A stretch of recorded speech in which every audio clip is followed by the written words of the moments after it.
In this lesson, we're going to learn about the different types of physical quantities that we have.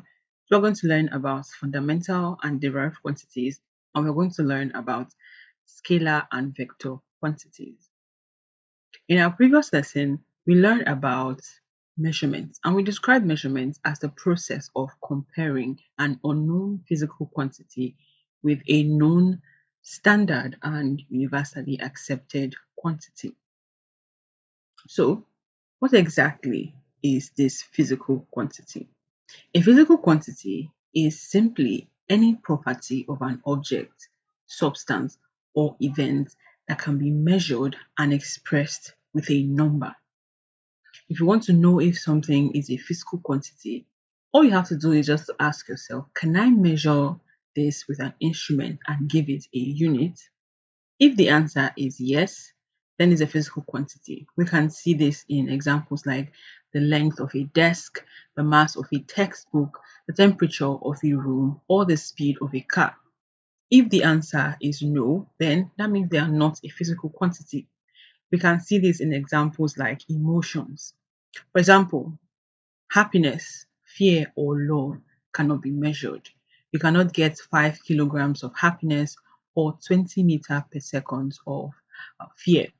This is because they cannot be quantified mathematically, so they are not physical quantities. Every physical quantity has two components, and without the both of them, the physical quantity is meaningless. We have the magnitude, which is the number that tells you how much or how many of that physical quantity, and then the unit that tells you of what. For example, just saying use some flour doesn't help when baking or cooking, but saying use 100 grams of flour provides a complete scientific fact. So, if you say a running track is 400 meters long, the physical quantity you are measuring is length. The magnitude is 400 and the unit is in meters. There are two main ways to classify physical quantities.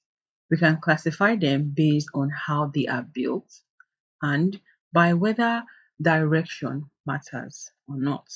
When we classify them based on how they are built, physical quantities are either fundamental or derived quantities. Based on how they are built, out of all the millions of things we can measure, everything boils down to just 7 basic building blocks. These are called the fundamental quantities. Now, when we classify them based on whether direction matters, quantities are divided into scalar quantities and vector quantities. Think of fundamental quantities like the letters of the alphabet or the primary colors in art. You can't break them down into anything simpler. They are independent of any other quantity. So basically, fundamental quantities are quantities that are independent of any other quantity. Fundamental quantities have fundamental units, and these are the basic units on which other units depend. In science, we use the International System of Units or the SI system. And according to this system, there are exactly 7 fundamental quantities. And out of these 7 fundamental quantities, 3 of them are very much popular and can be seen in almost every physics question. So we're going to start with the 3 major ones and then we'll list the other 4. So the first and most popular one is length. And length measures how long something is. The SI unit is meter and the symbol is a lowercase. Next, we have mass. And this measures how much matter is in an object. The SI unit is in kilograms and the symbol is a small letter K and G. And then the third is time. And this is the duration of an event. The SI unit is in seconds. The symbol is a lowercase s. These three, length, mass, and time, are like the VIPs that we have in physics. So let's look at the other 4. We have temperature. The SI unit is Kelvin and the symbol is a capital letter K. We have electric current. The SI unit is ampere and the symbol is capital letter A. We have amount of substance. The SI unit is moles and it can be written as MOL. If you have done chemistry, you should be familiar with this by now. And then finally, we have luminous intensity. And this measures how bright a light source is, and it is measured in candela. And the symbol is a small c and d. Every other measurement that we have in the entire universe is just a combination of these 7 fundamental quantities. So make sure you know all of them. We have length, mass, time, temperature, electric current, amount of substance, and luminous intensity. Next, derived quantities. If fundamental quantities are like the letters of the alphabet, derived quantities are like the words that we spell with them. A derived quantity is exactly what it sounds like. It is derived or calculated by multiplying or dividing fundamental quantities. So, derived quantities and units are those obtained by some simple combination of fundamental quantities and units. They are dependent on the fundamental quantities and units. The fundamentals are independent, derived are dependent. Let's look at a simple example. Area, for example, if you want to find the area of a square, you have to multiply length by width. That is a formula. Area is equal to length times width, or length times breadth. Both length and width are just measurements of distance. So we are multiplying a fundamental quantity by another fundamental quantity. So we can then say that area is equal to length times length in this example. So to find the units, the fundamental unit of length is meter, and the fundamental unit of length is meter. So the units will become meter times meter, so meter square. Now, because we combine fundamental units to get square meters or meter square, area is a derived quantity and meter square is a derived unit. Let's try another one. Speed. Speed is equal to distance divided by time. And distance is length, and length is in meters. Time, remember we say time is in seconds. So to get the units, we have meter divided by second. So we have meter per second. This can also be written as meter per second. Distance, remember, is a length, so it's measured in meter. And time is a fundamental quantity, which is measured in second. When you divide them, you get meter per second. And again, we have built a new unit out of our basic building blocks. This works for incredibly complex concepts too. For example, force. Force is mass times acceleration.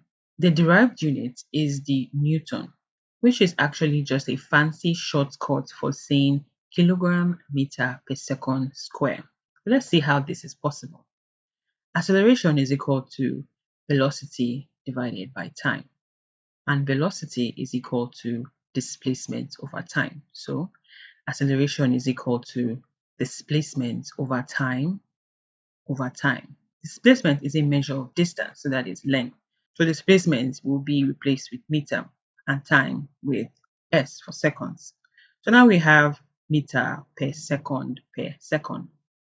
We can just rewrite this as meter per second square, also written as meter per second square.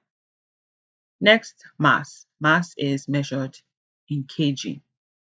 So when we multiply the two quantities together, F is equal to mass acceleration is equal to kg times meter per second square, which is also the Newton, just as we stated earlier before. Next, let's look at scalar quantities. A scalar quantity is a physical quantity that has only magnitude. That means it only has a number, or it only tells you how much of something there is. So scalars are straightforward. If I asked you for the mass of a textbook and you said 2 kilograms, you have given me all the information that I need. It wouldn't make any sense to say the book is 2 kilograms north. Let's look at some common scalar quantities that you need to familiarize yourself with. We have mass, for example, 50 kilograms, time, 40 seconds or 50 seconds, temperature, 30 degrees Celsius, distance, like walking 500 meters, and then speed. like driving 60 kilometers per hour. Whenever you have a measurement that makes total perfect sense without needing a compass, you are dealing with a scalar quantity. Next, vector quantities. A vector quantity is a physical quantity that requires both a magnitude and a specific direction to make sense. We make use of things like north, south, east, and west when describing vector quantities. Think about the wind, for example. If a pilot is flying a plane, knowing that the wind is blowing at 50 kilometers per hour isn't enough. If the wind is blowing behind the plane, that means the plane will move faster. If the wind is blowing against the plane that is in front of the plane, that means the plane may go slower. The direction changes everything. Here are some of the major examples of vectors that you should know about. You should know about displacement. This is distance with a direction. So we have 500 meters east. We have velocity. This is speed with a direction. So we have 60 kilometers per hour south. Force, that is a push or pull in a specific direction, either up or down, north or south, etc. Then we have weight. Remember our last lesson? Weight is a vector because it is the force of gravity pulling downward toward the center of the earth. Let's use distance and displacement to compare a scalar and a vector quantity so that you can see what we mean. Imagine you wake up, you walk 10 meters from your bed to the kitchen to get a drink of water, and then you walk 10 meters exactly back to your bed. What is your total distance traveled? In this case, distance only just cares about the total ground that you covered. So we have 10 meters forward and 10 meters backward, which is a total of 20 meters. That is simple and straightforward. On the other hand, what is your total displacement? Displacement is a vector, so your direction actually matters. It only cares about your starting point and your ending point. Because you ended up exactly back in your bed where you started, your overall displacement is 0. So your directional changes has cancelled each other out. So for this plain example, we can see that distance being a scalar quantity and displacement being a vector quantity are two completely different things. And each of them serve a different purpose. Finally, let's learn about dimensional analysis of some physical quantities. Dimensional analysis, it is a way of breaking down any complex physical quantity into its absolute most basic building blocks. Think of it like a recipe. No matter what kind of cake you want to bake, the basic ingredients are always some combination of flour, sugar, and eggs. In physics, no matter what physical quantities you are studying, the basic ingredients are always some combination of mass, length, and time. So let's look at the fundamental dimensions. Remember, anytime we talk about fundamentals, it always somehow relates to fundamental quantities. We represent these fundamental building blocks using capital letters enclosed in square brackets. So for mass, a capital letter M enclosed in square brackets. For length, and this can include distance, breadth, height, radius, and etc. We have a capital L enclosed in square brackets. And then for time, same thing, we have capital letter T enclosed in square brackets. So whenever you see a physical quantity, you can determine its dimension by writing out its and replacing the variables with either M, L, or T. So let's have some examples. Area. The formula for area is equal to length times breadth. Remember that length is just another measurement, or that breadth is just another measurement of length. So we can simply write this as two capital letter L's in square brackets. So we have the final dimension as L square in square brackets. So if you're asked to write the dimensions of area, this would be your answer. Then for velocity or speed, the formula we have is displacement over time. Displacement is also length. So we have L divided by T. The final dimension will be capital letter L, T to the power of -1, or L divided by T, all in square brackets. Another example is acceleration. Remember, acceleration is velocity times time. So velocity can be written as L times t to the power of minus 1 divided by time. And the final dimension is L times t to the power of minus 2, all in square brackets. Remember, everything I'm writing is in square brackets. A faster way to know all this is if you already know the units. Since the units are always fundamental quantities, you can easily just identify which fundamental quantity you are converting to. The dimensions for force is equal to mass and acceleration. So we have m for mass times L and t to the power of minus 2 for acceleration. So the final dimension is m multiplied by L times t to the power of minus 2. So a quick classwork. Find the dimensions of pressure and density. Leave your answers in the comment section below.